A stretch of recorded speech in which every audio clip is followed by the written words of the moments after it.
Isang tanong naman po ang tipong subscriber ang tipong sasagutin. Ano daw po ang saktong sukat sa mga kulungan ng baboy na kasya po yung mga 10 baboy?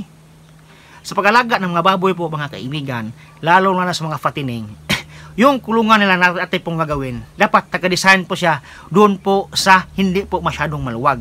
Kapag fatining po ating inalagaan, dapat po sa mga baboy na fatining, kain, higa lang para mas madali po silang lumaki, mas madali po silang bibigat. Ngayon, kapag po yung po mag-alaga ng isang baboy o kaya mag-alaga ng 10 baboy, pareho lang po ang sukat niyan. Sa isang baboy po mga kaibigan, ito po yung tandaan. 1 square meter po yan. So, ibig sabihin, 1 meter, 1 meter, 1 meter, 1 meter. So, 1 meter yung kanyang sukat doon po sa kanyang square. So, 1 square meter sa isang baboy po.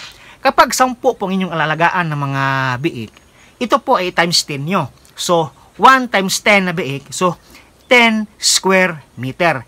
Kasi po sa isang baboy, sa isang kulungan, siya po ay kasya sa isang 1 square meter. So kapag 10 ang iyong alagaan, ito po ay 10 square meter po mga kaibigan.